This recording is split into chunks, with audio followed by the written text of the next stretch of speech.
Olá, amigas, amigos, sejam bem-vindos à nossa conversa de todas as terças-feiras.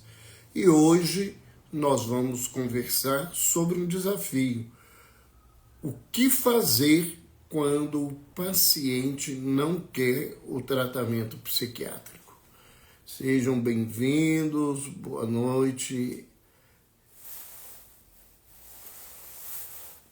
Luiz Xavier, boa noite, Vera Lúcia Oliveira, sejam bem-vindas.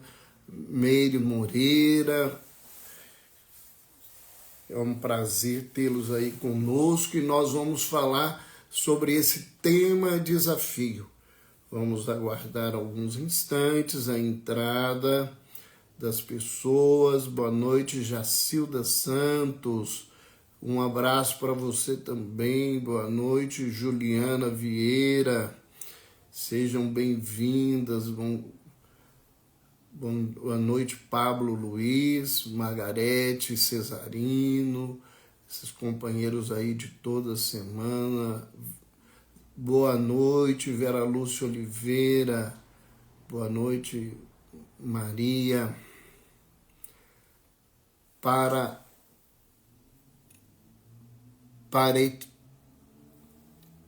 Parenilo, né? Parece isso, Maria, sejam bem-vindos. Margarete, é um prazer recebê-los sempre aí conosco. E a nossa conversa, então, é sobre esse desafio. Se você tem alguém que você conhece que não quer fazer tratamento ou que tem um familiar que se recusa a fazer o tratamento psiquiátrico, mande um aviãozinho, avise a ele que nós estamos ao vivo e que nós vamos falar desse tema para a reflexão de todos nós nessa noite. Vamos lá. Vamos aguardar mais uns instantes, ver. Boa noite, Fernanda Griese, Juliana Vieira, boa noite, Nádia Martinez, boa noite. Sejam todos bem-vindos à nossa conversa. Lembrando que todas as terças-feiras, às 20 horas, nós falamos sobre o tema saúde mental e espiritualidade, né? E para quem está entrando algumas vezes, ou quem está no YouTube, né, que essa live depois vai para o YouTube, meu nome é Roberto Lúcio Vieira de Souza, eu sou médico psiquiatra e sou psicoterapeuta e trabalho no Instituto de Assistência Psíquica Renascimento em Belo Horizonte, e a nossa atividade há mais de 40 anos envolve esses aspectos integrais do indivíduo, uma abordagem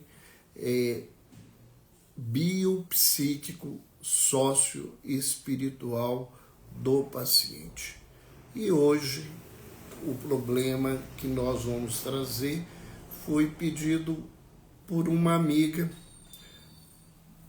que ela gostaria de estar ouvindo falar sobre isso, que alguém pudesse dizer para ela como que a gente vai cuidar e lidar com alguém que não quer ser tratado, né? Então, isso é um grande desafio.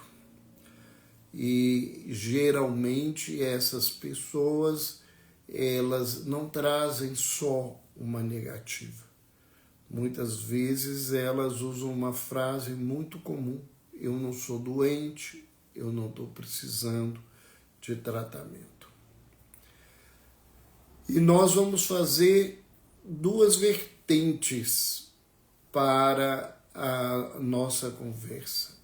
A primeira seria uma coisa muito prática, muito fechada, que não é o nosso propósito, mas é uma realidade. A gente não pode tratar de quem não quer ser tratado. Não significa que eu não possa receber essa pessoa no consultório. Mas se ela não quiser ser tratada, por mais que se faça alguma coisa, ela vai sair dali e não vai tomar as atitudes que ela precisaria. Essa é a primeira abordagem que se faz. Quem não quer tratamento não vai receber tratamento. E quem acha que não é doente não busca um médico e nem aceita qualquer tipo de prescrição, de medicação ou de terapia, porque ela não acredita que ela é doente. Então essa é a primeira vertente, que é uma vertente muito fechada. E o que eu vou trazer aqui são coisas que as famílias precisam pensar e aproveitar para conseguir ter um diálogo, um contato com esse indivíduo que não quer ser tratado, para que ele possa abrir um espaço para o tratamento. Então, nós vamos ver, né, que há um desafio diante da possibilidade do tratamento. O que é isto? É que todas as vezes que se fala de uma possibilidade de tratamento, você vai conviver com uma dessas situações. A primeira, com o desconhecimento do transtorno mental. Isso chama ignorância. E a ignorância não é um palavrão, não é uma coisa ofensiva. É uma constatação que o indivíduo não conhece a doença. Então, se eu não conheço a doença, se alguém não me diz quais as coisas que acontecem comigo que eu precisaria de um tratamento, eu não vou buscar um profissional. Mas há algo mais amplo que muitas vezes as pessoas não sabem que elas estão doentes. Muitos deprimidos não sabem que aquilo é depressão. Muita gente ansiosa acha que a vida é assim mesmo. E nós vamos caminhando para alguns transtornos, que são os transtornos psicóticos, e o que caracteriza um transtorno psicótico é uma alteração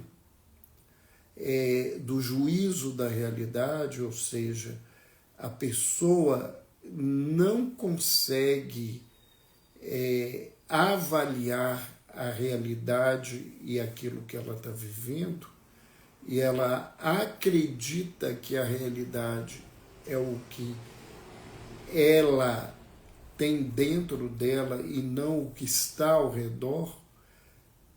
Esse elemento, né, que está presente na doença dificulta profundamente você tratar da pessoa. Então, não adianta falar com o indivíduo que ele não é Jesus, se no delírio dele ele acredita que ele é Jesus.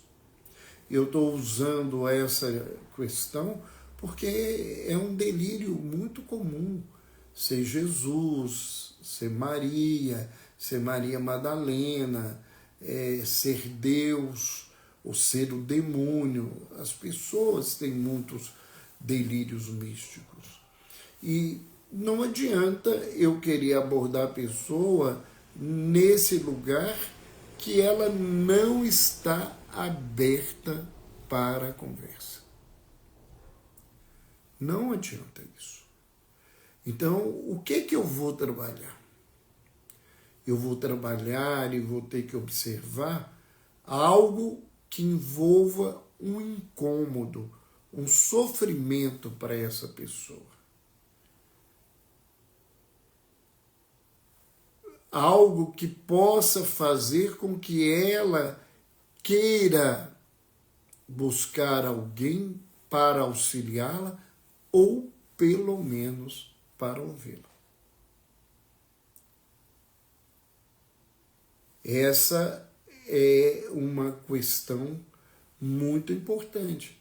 Ah, mas eu não estou deprimido. Você sabe o que é depressão? Não.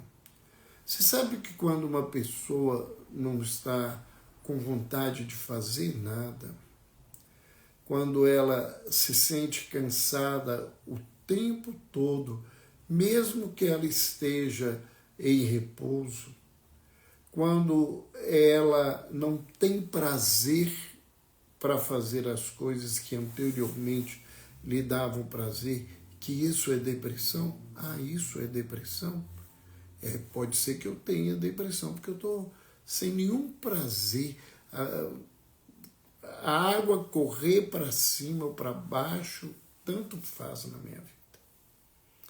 Então, esse desconhecimento é um dos elementos que levam a pessoa a não querer se tratar.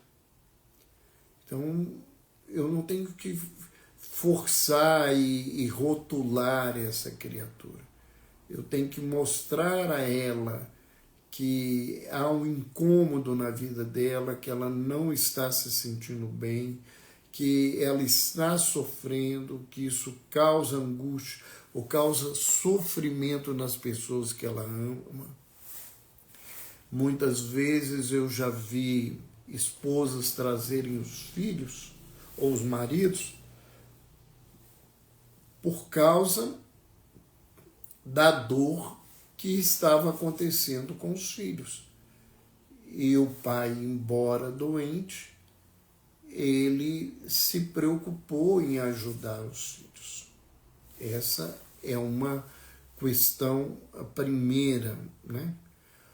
Um outro sentimento que, diante da possibilidade do tratamento, é a angústia sobre o que fazer.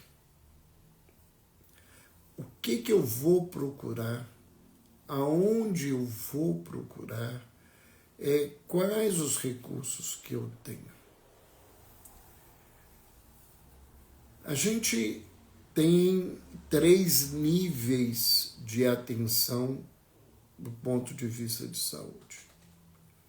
O nível primário, o nível secundário e o nível terciário. O nível primário é a busca mais básica, é quando você faz uma busca de uma assistência diante de uma queixa. O nível secundário é quando essa pessoa precisa de um tratamento especializado e ela então vai ser encaminhada para um especialista. E o nível terciário é quando a complexidade do tratamento é muito grande e isso vai precisar de um trabalho de internação. A Jacilda colocou aqui, no caso do meu familiar, ele reconhece que não está bem, sabe que está a causar sofrimento a toda a família, mas só aceita tratamento com psicólogo. Na minha opinião, deveria ser com os dois, né? Mas nem quer ouvir falar em tratamento psiquiátrico. Vamos lá, Jacilda. Olha, se ele já aceita um tratamento com psicólogo, e se você conseguir um psicólogo, né, e e esse indivíduo tem uma competência para saber dos limites do seu trabalho e das necessidades de uma assistência médica para o paciente, ele vai trabalhar no tempo possível, porque às vezes a gente tem que ter um pouco de paciência para que esse indivíduo busque um profissional.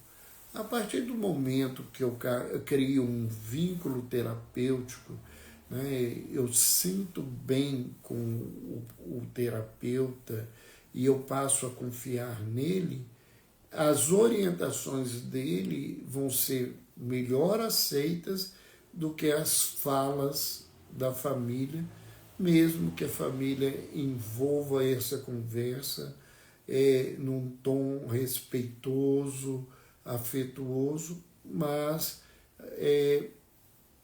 ninguém é profeta na sua terra, diz um ditado muito antigo. Então, muitas vezes a gente não consegue essa coisa. Então, o que a gente faz? Se a pessoa está com uma queixa, eu vou levá-la a um médico para que avalie essa pessoa. E nem sempre esse indivíduo ele tem um plano de saúde ou ele tem uma condição financeira para pagar um tratamento com um especialista num primeiro momento. Então ele vai ter que procurar um posto de saúde, ele vai ter que passar por um clínico que vai fazer uma avaliação e percebendo o comprometimento do ponto de vista psiquiátrico, vai encaminhá-lo para um psiquiatra.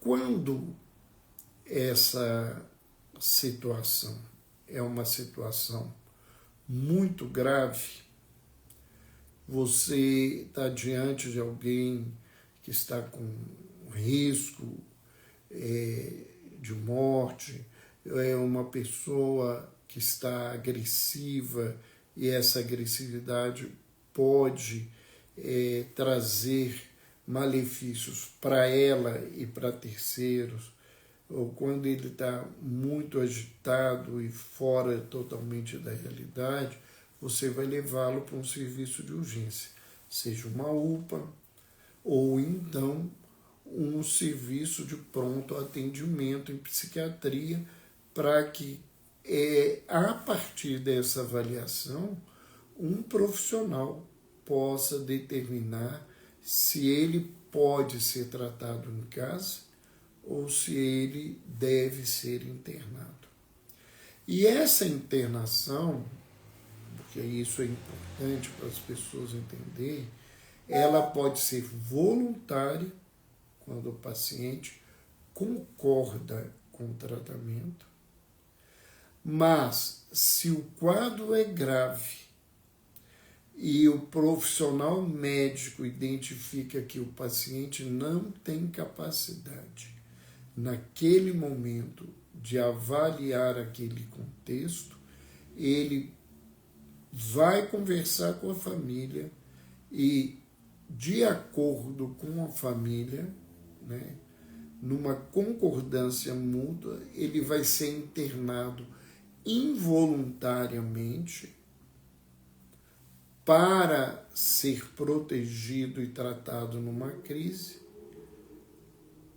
e logo que ele puder fazer um tratamento em casa, ele deve ser liberado, porque o tratamento psiquiátrico ele não é indicado hoje dentro da política de saúde mental para ser um tratamento de longo prazo. Você vai internar para tirá-lo de uma crise. E nós temos as internações que são feitas, né, por ordem judicial e elas têm que serem atendidas pelos serviços aonde foram indicados. Geralmente o juiz deverá encaminhar esse paciente para um serviço público, né, psiquiátrico, que possa receber e tratar esse paciente, né, que é uma internação compulsória. Então, isso ajuda as pessoas a terem noção do que buscar, de onde buscar as coisas.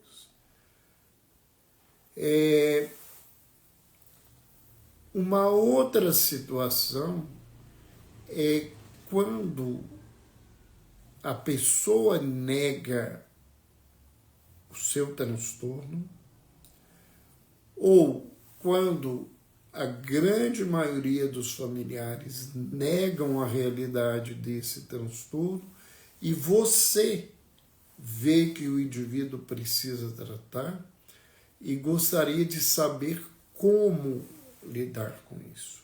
Olha, essa situação, se a família está disponível para ouvir, você tem que compartilhar e dividir esse fato. Se a família não está disponível para ouvir e o paciente já não está aceitando a doença, o que você vai ter que fazer é esperar uma oportunidade onde isso se abra nessa questão, né? A atitude nossa, ela vai ter que ser sempre uma atitude de respeito ao portador de um transtorno mental. E se o portador de transtorno mental, por exemplo, ele está com problema, mas ele está lúcido e pode avaliar, ele sabe que está deprimido, mas não quer internar, um profissional não pode interná-lo à força, a não ser que ele tenha informações claras da gravidade dos riscos com uma concordância da família. Então a gente não pode internar alguém que está numa crise de ansiedade e que não quer ser internado, porque ele não está fora da realidade, ele está doente e não aceita esse tipo de assistência. Uma questão importante é como é que a gente entende um transtorno mental. Isso é uma postura individual, é uma postura coletiva, é uma questão de escolha. Nós temos algumas correntes filosóficas e existem inclusive profissionais que acreditam nessa corrente, que dizem que as doenças psiquiátricas elas são criadas pela sociedade e como se elas não existissem. Então elas negam totalmente essa realidade, que ela é fruto de um sistema castrador que não admite que as pessoas vivam e sintam o que elas querem, porque isso não é uma doença, é um caminho para essas pessoas. Nesse sentido, é importante como psiquiatra afirmar, com mais de 40 anos de trabalho, que quanto mais se demora para tratar um transtorno mental, maior é o risco da pessoa não responder bem a um tratamento e a pessoa, neste caminho, ela vai vivenciar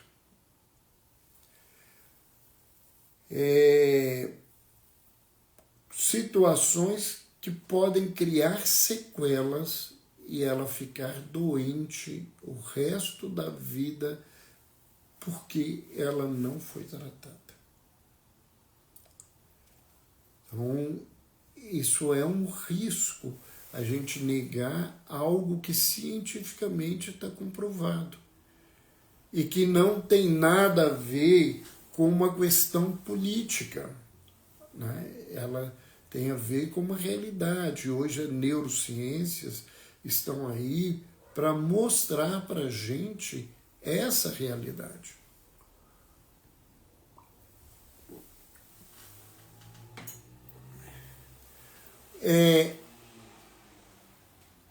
As escolhas das leituras, elas têm muitas vezes a ver com aquilo que eu acredito. Então, as crenças pessoais, elas interferem profundamente no entendimento do transtorno mental. Então, nós colocamos uma crença política, ideológica. Nós vemos aí muitas religiões que consideram que os portadores de transtorno mental são indivíduos possuídos, né,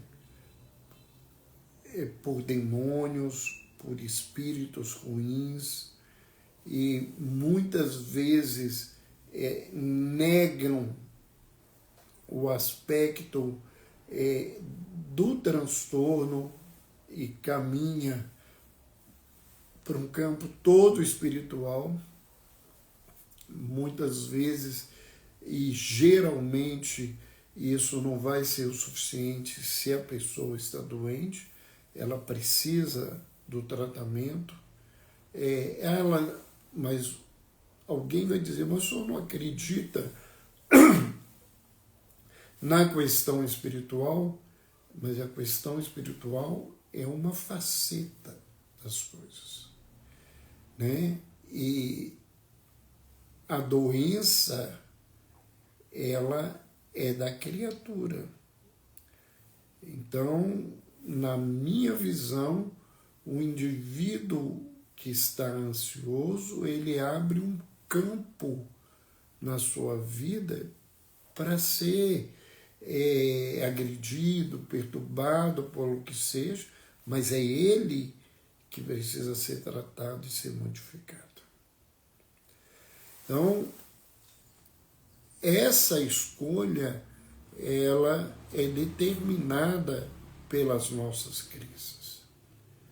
E tem gente que só acredita que a doença ela tem uma origem no cérebro e tem dificuldade de entender o aspecto psicológico e nega completamente os aspectos espirituais. No nosso trabalho, a gente faz uma abordagem integral da criatura, né? A gente trabalha com os aspectos biológicos, os aspectos emocionais, os aspectos sociais. Muitas vezes o indivíduo é um reflexo do adoecimento da família, da trama adoecida da família, da sua família de origem, e tem os aspectos espirituais que influenciam profundamente no adoecimento do indivíduo. Muita gente, né, desenvolve um preconceito contra tudo que é relacionado com os transtornos mentais.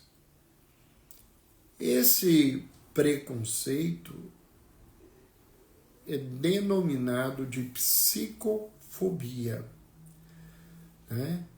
Ele está relacionado aos portadores do transtorno mental, ele está relacionado aos transtornos mentais e nós vamos encontrar preconceito contra o tratamento do transtorno mental.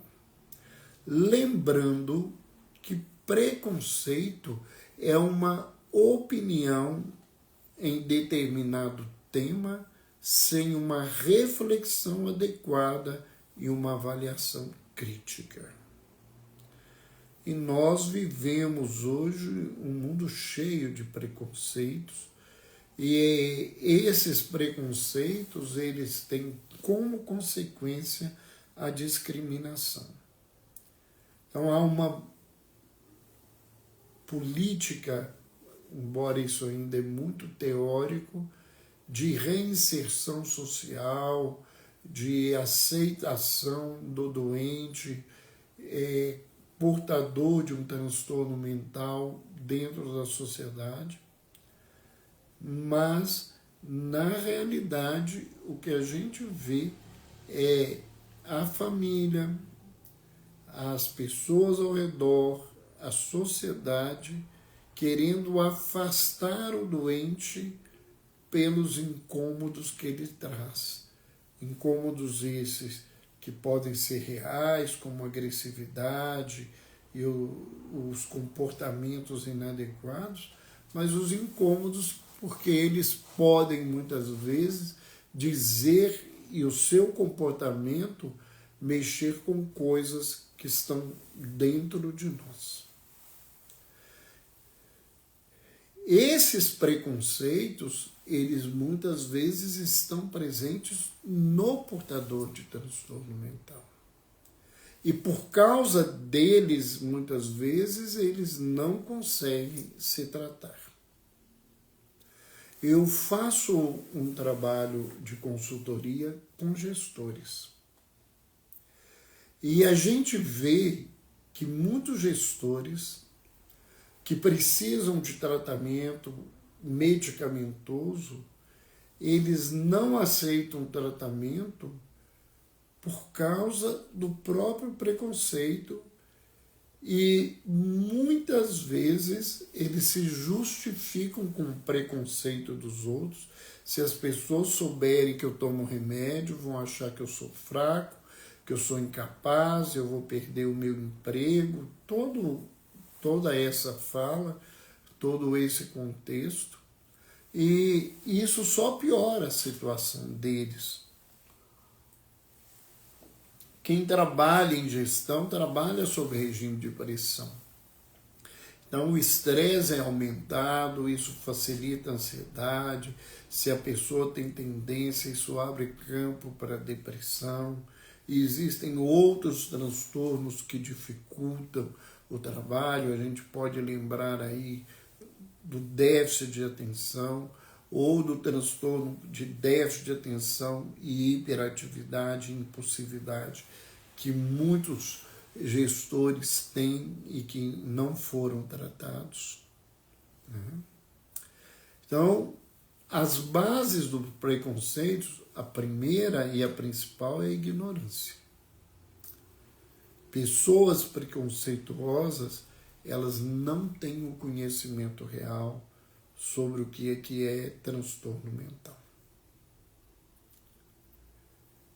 E muitas pessoas com cultura, com um nível cultural alto, elas ainda carregam preconceitos contra o transtorno mental porque são ignorantes do que seja esse transtorno. Isso diminuiu, por causa do momento social em que as coisas ficam mais claras, mas ainda é uma realidade. Outra base do preconceito são os valores sociofamiliares.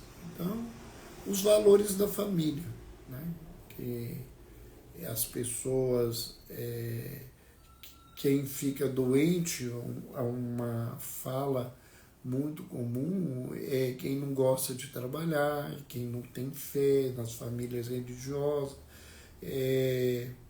que a gente tem que fazer, esse negócio de ficar preocupado com o que está sentindo, isso é frescura, tem que trabalhar e o trabalho resolve a vida. Nós temos as ideologias, como nós já colocamos aí anteriormente, a ideologia que diz que a sociedade capitalista criou a doença para remédio, para o poderio, para isolar as pessoas, né?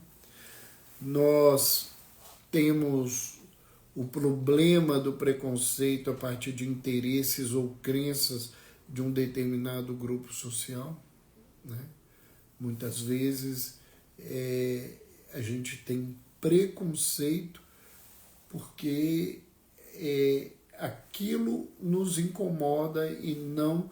Então é preferível eu dizer que não existe, que aquilo não tem que estar comigo, que aquilo tem que ser isolado da vida.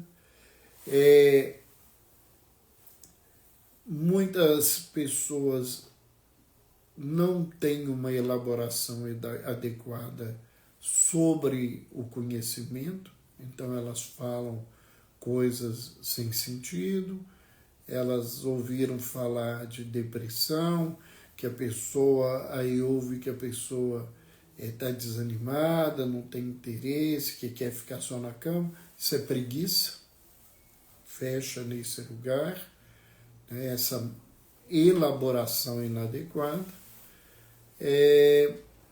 E uma coisa que envolve as ideologias, mas que está muito presente, é que muitas vezes a gente tem preconceitos porque a gente é tão inseguro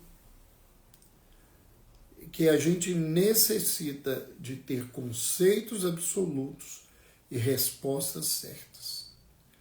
Então, tudo tem que ter uma resposta clara e um conceito absoluto.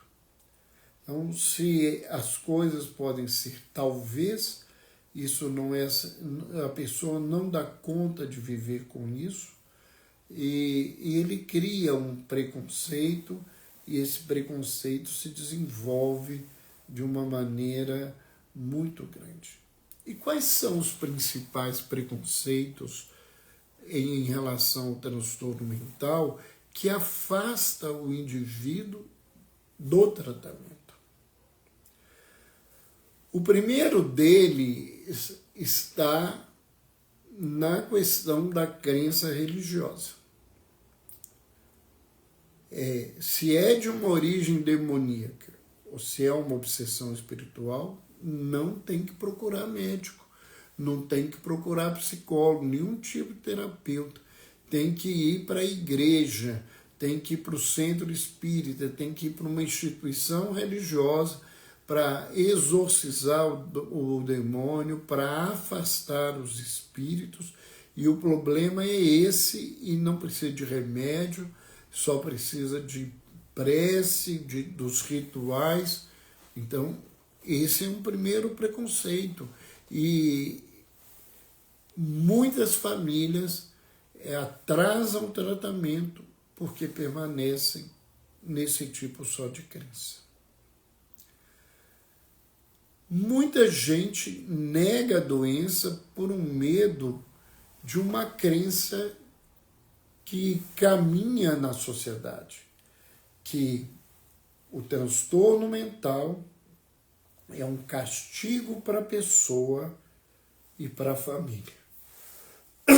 Então, para que eu não aceite esse castigo, eu nego que a doença existe. E a minha culpa, ela é tão grande, eu tenho tanto medo dela, que eu me afasto de ver essa situação.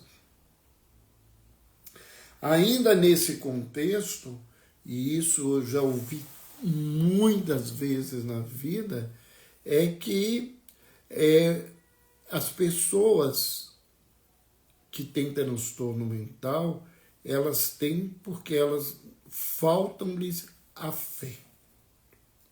Olha, eu já tratei de sacerdotes, já tratei de líderes religiosos, de pessoas com uma dedicação religiosa muito grande e que são portadoras de transtornos mentais.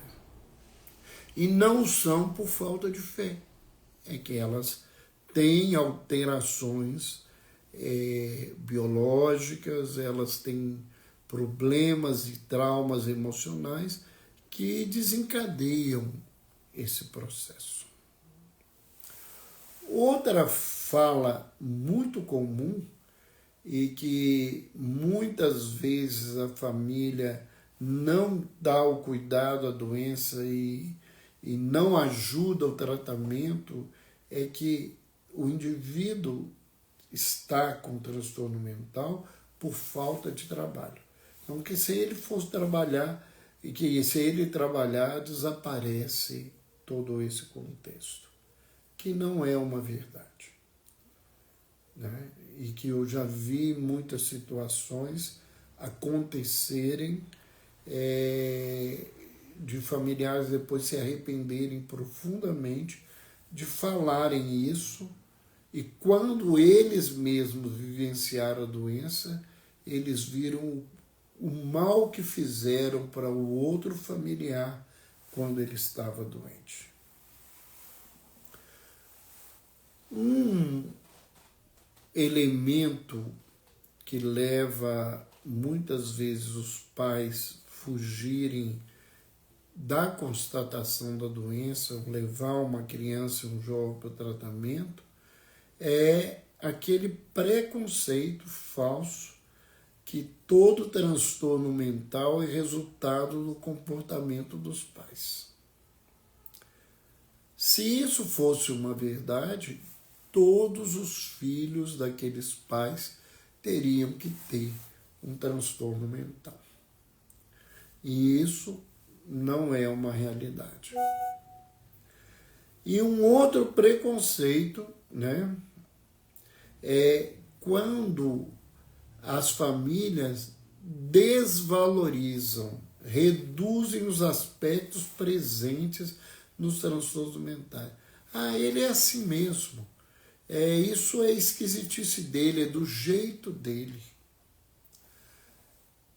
Quantos psicóticos me chegaram na juventude, na adolescência, e quando eu perguntei sobre a história da família e a história do paciente, se ele já tinha tido um problema, a família já havia constatado, mas tinha reduzido esse valor. Não, ele desde pequeno, ele era esquisito, ele falava sozinho, ele fazia uns movimentos, mas achamos que aquele era de criança, nunca demos valor, e foram seguindo esse contexto. Então, isto é algo que afasta as pessoas do tratamento. E se eu quero ajudar as pessoas, eu preciso ter conteúdo para fazer com que a pessoa tenha uma constatação de uma ideia diferente dessa ideia apresentada. Então, se ele não quer fazer tratamento, eu preciso buscar essas motivações para saber aonde que eu vou trabalhar. Se a família não quer levar, né, os pais se recusam a levar o seu irmão para tratar porque eles acham que isso é falta de fé, você vai ter que saber argumentar ou trazer alguém com autoridade para argumentar com eles, para que eles possam entender essa situação.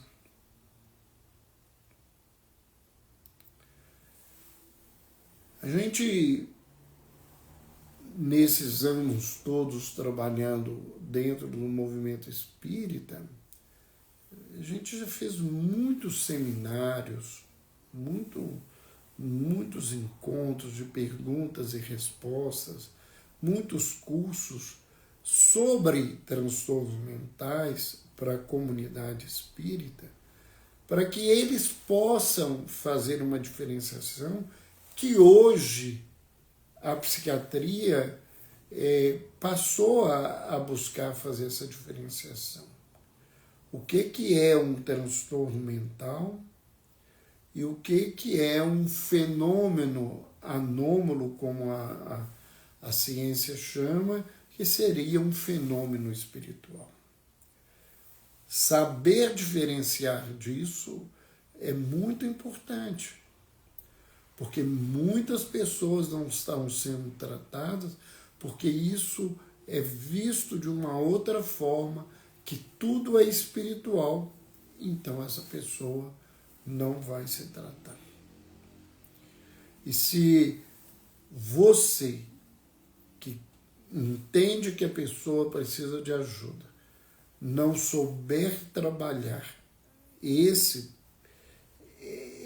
elementos, e se você é um profissional e que recebe as pessoas e você nota essa barreira ainda presente, que eles estão ali pela dor, mas há uma descrença imensa no tratamento, você vai ter que entender todo esse processo. Você vai ter que entender toda essa situação para poder, com esse diagnóstico, você levar o indivíduo para um tratamento mais adequado. E quando a gente consegue fazer isso, a gente quebra essa barreira, o tratamento começa a deslanchar. E a gente nota e a gente vê que muita gente não busca o tratamento, não é só por causa disso, mas é pelos preconceitos que ele tem sobre os tratamentos.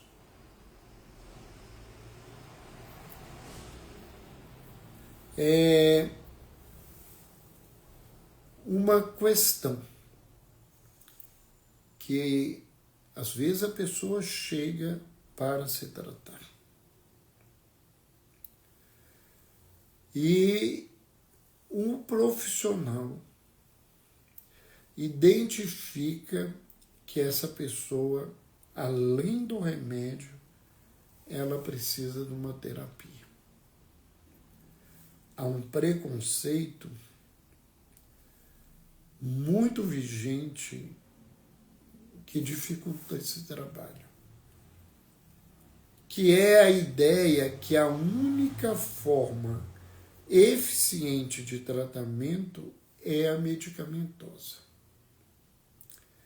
Isso envolve os valores que as pessoas fazem até dos profissionais, mas isso envolve uma campanha velada da indústria farmacêutica muitas vezes, e isso envolve uma visão material, né, que o tratamento, o remédio é alguma coisa que eu vejo, eu tomo, eu sinto o sabor, a dor da aplicação, aquela coisa toda.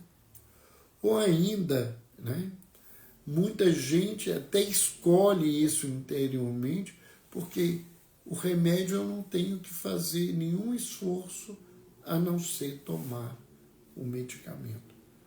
Eu não preciso fazer mais nada. Então, o tratamento medicamentoso é uma terceirização por uma escolha adequada do médico, de um remédio que possa me melhorar. E se eu não melhorei, não é culpa minha. Eu não melhorei porque o médico não soube receitar. Isso é muito importante, porque mesmo as pessoas que escolhem só tomar remédio, às vezes não tomam os remédios de maneira adequada. Eu ouvia uma paciente esses dias que me ligou e disse assim, eu não melhorei. Mas eu não sei se eu não melhorei porque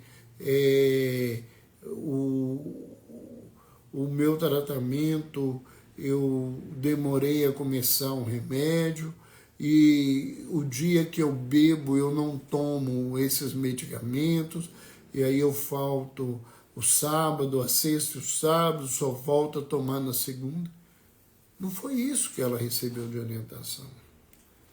Inclusive, ela recebeu de orientação que ela não deveria associar nenhum tipo de bebida alcoólica com o medicamento, porque atrapalharia o tratamento. Então, mas a pessoa, ela vê uma coisa mágica e que se ela tomar de vez em quando, isso pode resolver.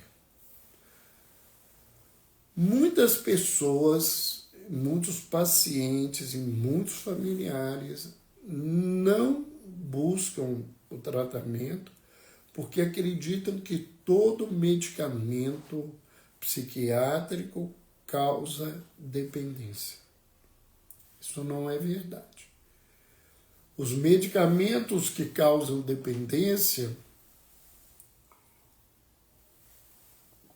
são os medicamentos que eles são de prescrição especial nos talonários azuis, nos talonários amarelos, né? Mas nem todo remédio causa dependência. Mas muita gente acredita nisso e por medo de ficar viciado em remédio, nem começa o tratamento. Muitas pessoas carregam a seguinte crença. O único tratamento é religioso, o único tratamento é terapia, o único tratamento é remédio, o único tratamento válido é internação. Essas leituras absolutas compartimentalizadas, elas não ajudam o trabalho. Né? Tem gente que acredita e quando o médico indica, ele fica até calado, mas ele não vai procurar, porque ele acha que psicoterapia é tratamento para rico e que não resolve nada. Então, é uma outra observação importante, né? Algumas pessoas acreditam que o maior tratamento é o trabalho. Então, se a pessoa ela precisa trabalhar, ela não está precisando procurar um médico. Né? E isso a pessoa acredita nisso, não é só a família ou as pessoas do lado de fora. Né? Ou que o melhor tratamento é a fé. Se você tivesse fé, você não estaria doente. E esse discurso religioso, ele é muito perigoso. Eu trabalhei como médico assistente, né, pacientes internados por quase 40 anos no Hospital Espírita André Luiz, em Belo Horizonte. E quantas vezes as pessoas se tratavam, saíam do hospital sem crise, com uma prescrição medicamentosa, e procuravam determinadas instituições religiosas. E ali elas eram informadas que a salvação estava ali, que elas precisavam ter fé, e que se elas tivessem fé, elas podiam parar de tomar remédio, que elas estavam curadas, porque elas tinham recebido a graça, o amparo naquele contexto, e nessa situação ela piorava. E quando ela piorava e que deveria ser internada, as pessoas procuravam os líderes dessas instituições e eles diziam o seguinte: é porque ele não teve fé. Se ele tivesse fé, ele tinha sido curado. Quantas vezes os pacientes chegavam, pioravam, entravam em quadros de sequela por isso? A Margarete coloca aqui assim: o receio de ser rotulado no ambiente de trabalho também inibe o paciente em abraçar o tratamento. Uma gestão humanizada precisa lidar com isso no ambiente profissional. Isso é fundamental, né? Eu tenho trabalhado muito isso, Margarete, com os gestores, com a instituição que eu trabalho, né, para que as pessoas entendam que as pessoas estão ali doentes e que elas precisam de tratamento. E muitas pessoas procuram a gente no consultório e se tratam em situações muito complicadas, não levam atestado, ou se levam atestado não apresentam na empresa com medo de perder o trabalho. É uma outra situação muito demarcada que a gente precisa entender, né? E um outro preconceito que as pessoas têm e que impedem delas buscarem o tratamento, elas precisam ser esclarecidas, é que se você começar um tratamento em saúde mental, nunca vai poder parar. Então, isso é outro fator que leva a essa situação. Então, nesse contexto, o grande instrumento que a gente tem, e é isso que eu faço, né, já tem aproximadamente, né, tem mais de 4 anos que eu já faço esse trabalho das terças-feiras, de trazer essas lives sobre saúde mental e espiritualidade, que é o esclarecimento para as pessoas. É trazer as informações para as pessoas poderem ser esclarecidas e poderem buscar o tratamento correto, entender que dos dois lados, do lado da academia e do lado do leigo, a gente tem ideias que necessariamente não são verdades, que as leituras compartimentalizadas, que o indivíduo, a doença é só do cérebro, ou que a doença é só do espírito, ou a doença é só do emocional, ou que não existe doença, é o social que constrói essa doença, que tudo isso dificulta a vida do doente e isso vai repercutir na família e vai repercutir na sociedade.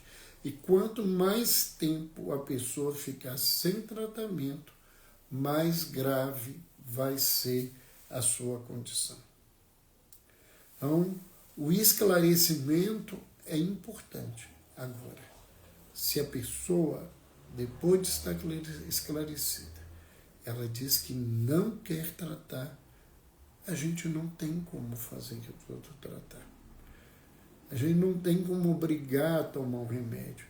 Não tem nenhuma obrigação que vai resultar numa terapia, seja ela de qual escola for, num tratamento eficiente. O indivíduo vai chegar lá, ou não vai falar, ou vai mentir, e a situação não vai melhorar.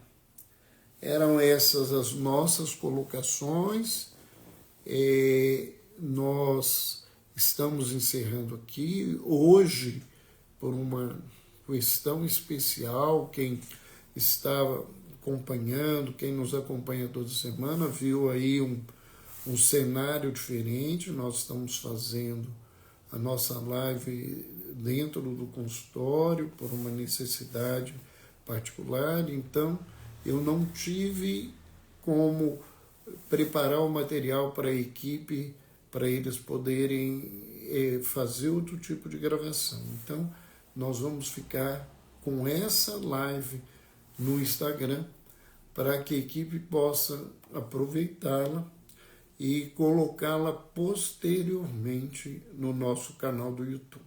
E se você não conhece o nosso canal do YouTube, Dr. Roberto Lúcio, Saúde Mental e Espiritualidade, entre, conheça, se inscreva, assista, dê um like, né? Eu faço o seu comentário, sua crítica, isso para nós é muito importante. Marque lá o sininho, a notificação, todas as semanas nós temos uma coisa nova. E todos os dias no Instagram nós temos um texto de reflexão sobre saúde mental e espiritualidade. No mais, para quem está ao vivo, boa noite, durmam em paz, aproveitem o frio, pelo menos aqui em Belo Horizonte ainda está muito frio, para dormirem bem quentinho.